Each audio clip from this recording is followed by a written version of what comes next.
एक दिन मैं दूध लाने गया था। दूध वाले व्यक्ति को देखा मैंने खैनी बनाते हुए। वो तंबाकू बहुत रुचि से बना रहा था। पहले तो मैंने सोचा कुछ नहीं बोला जाए, लेकिन रहा नहीं गया। मैंने उससे कहा, तुम इसी हाथ से दूध दुहोगे, वो खाद्य पदार्थ है, वो जहरीला हो जाएगा। उसने कहा, ऐसा तो कुछ नहीं है। हम कहे, उसके रैपर पर पढ़ो क्या लिखा हुआ है। पढ़ा, उसमें लिखा हुआ था, तंबाकू से दर्दनाक मौत होती है। हम कहे, क्या लिखा हुआ है? कहने का मतलब है यह तंबाकू जहर है, तो तुम इसको खाते हो और इतना ही नहीं, उसको फैलाते भी हो। तो फैलाना भाई बंद करो। अब तुम्हारा जीवन है, तुम्हारी मर्जी है। कहा, क्या कहें सर, अगर मैं तंबाकू नहीं खाता हूँ तो मेरा पेट साफ नहीं रहता है। मैं लैट्रिन जाता हूँ तो मुझे ठीक ढंग से मेरा पेट साफ नहीं होता है, लेकिन जब हम खैनी खाकर जाते हैं तो साफ होता है। बड़ी अजीब बात है, ऐसा कुछ नहीं है। तुम्हारे मन में यह धारणा बैठ गई है। तू एक काम कर। कहा, क्या करें?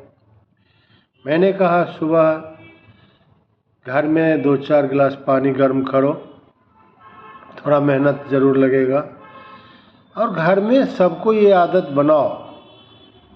और 2 गिलास 3 गिलास जो भी तुमको समझ में आए, जो अच्छा लगे। शुरू में तुमको तो ज़्यादा पिया नहीं जाएगा, बाद में तुम 3-4 गिलास पी सकते हो 1 किलो पानी तक। और उसके बाद तुम देखो कि तुम्हारा पेट कितना साफ रहता है।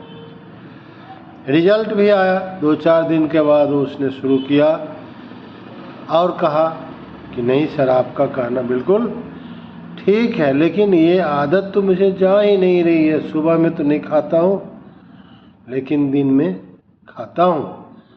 हम कह, अरे तुम्हारे दिल इच्छा शक्ति से छूट सकता है।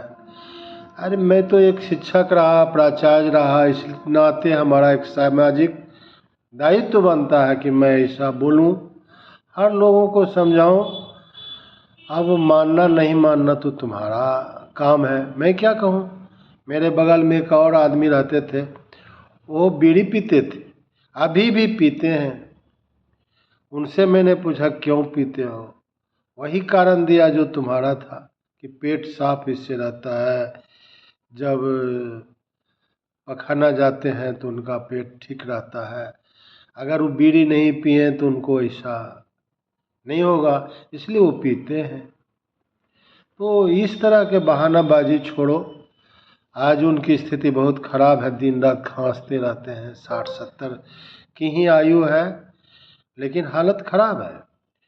तो हमारे समझ से उस दूध वाले को मैंने समझाया है, हो सकता है वो इस पर अमल करेगा। मैंने कहा, अगर तुम तंबाकू छोड़ दो तो तुम्हारे ज़िंदगी में कम से कम 10 साल की वृद्धि हो जाएगी, ऐसा मुझे लगता है। और बात सही है। उसने कहा, ऐसे कैसे बोल सकते हैं?